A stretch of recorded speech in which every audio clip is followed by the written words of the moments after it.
Camouflage and the military go hand in hand. Today's uniforms, made up of green and beige pixelated rectangles, help to keep soldiers safe. But it hasn't always been like this. To author Roy Barron's, camouflage is always evolving depending on the person and the environment.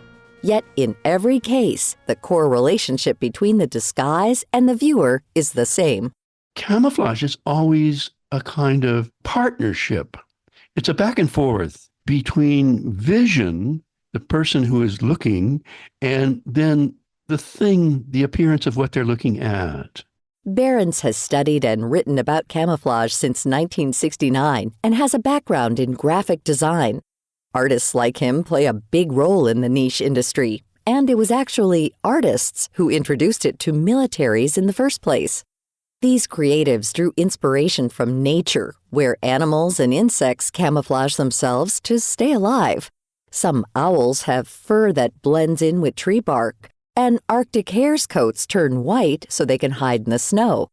According to Barron's, humans have used camouflage since prehistoric times, but it wasn't adopted by militaries until World War I, when German U-boats terrorized the British by sinking their ships. It was so effective that they were sinking just the most incredible number of British ships in 1 week. And there was a great panic, and especially for England because it's an island.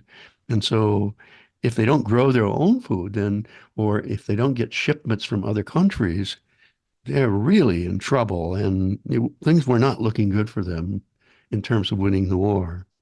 And so they decided that what they needed to do was to apply camouflage, of course, to their own ships, because then hopefully it would make it harder for the U-boats to aim at them.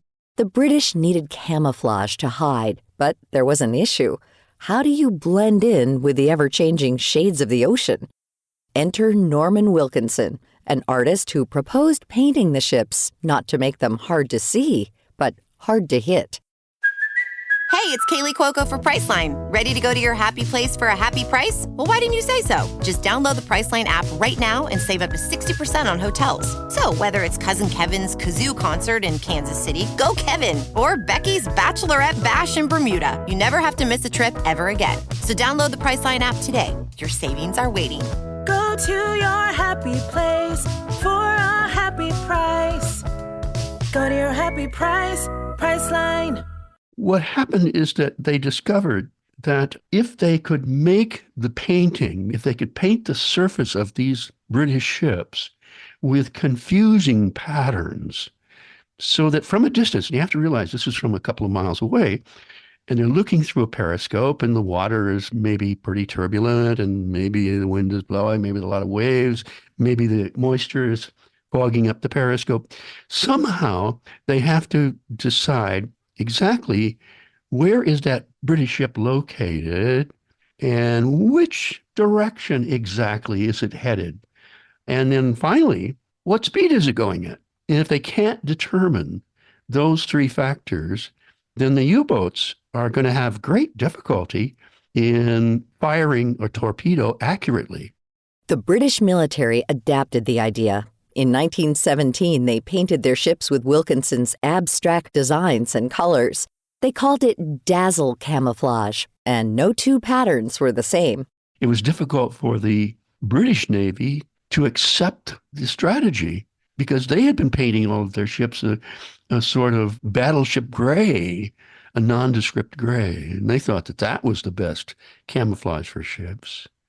But it turned out it wasn't, and when they instead thought that they would try these highly disruptive, colorful patterns, boy, that was a difficult thing for them to accept.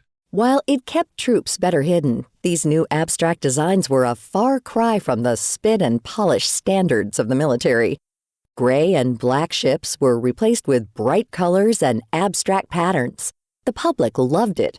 Wilkinson led this new tactical strategy, and pretty soon the U.S. entered the war and did the same for their ships. However, U.S. leaders believed these dazzle designs could be better, so they employed a team of artists to work as Navy camoufleurs. These experts in camouflage created new looks for American ships, And within 8 months, over 1,000 U.S. boats were painted with stripes, circles, and rectangles in every color imaginable. Now, you have to realize that this is happening at a time when the American, the British, and the French public are all very excited about modern art, which had premiered in this country in 1913, just before the war, at the Armory Show. And they were really puzzled by things like Cubism and Futurism and stuff like that. And when they looked at these dazzle-painted ships, a lot of the people in newspapers said, oh, those look like they were done by a drunken cubist. When it came to soldiers' uniforms, the U.S. opted for plain khaki and green fabric during World War I. For years, artists campaigned for the military to start using colors found in nature to better disguise and protect troops. During the late 1800s, a well-known American artist named Abbott Henderson Thayer heavily argued in favor of this shift. He said, you should stop using khaki, meaning one color, sort of sand-colored uniforms. You should stop issuing those for ground soldiers. You might think it's inconspicuous, but really, it's simply the same idea of applying a nondescript gray or brown to a plain surface. And he said, it doesn't make the soldier less visible. It actually, to some extent, makes them more conspicuous. And he said the reason for that is because here they are out there, and if any kind of sunlight shines on them, it begins to make shadows on their bodies and on their faces and stuff. So then they become quite discernible. And he said what you would better do would be the same kind of thing that is happening with the camouflage ships. You should break them up. Thayer's ideas didn't materialize for a while. It wasn't until the Vietnam War in the 1960s that camo came into play. The jungle environment and the changing landscape of Vietnam made it necessary for soldiers to blend in as much as possible. Since then, the design of camouflage has changed considerably. Gone are the days of bright colors and abstract patterns. Now, the U.S. military prefers small, pixelated beige and green rectangles that look blurry from a distance. This design is less detectable by night vision devices and blends in better in desert landscapes. With advancements in technology, artists are continuously working to create new designs that push the envelope. Times have changed and camouflage has advanced, but one thing has remained the same: the importance of artists in its creation. You can find more information on camouflage and Roy Barons at our website, viewpointsradio.org.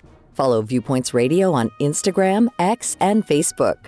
This story was written by our associate producer, Annabelle Rivera. Our executive producer is Amira Zaveri. Our studio manager is Jason Dickey.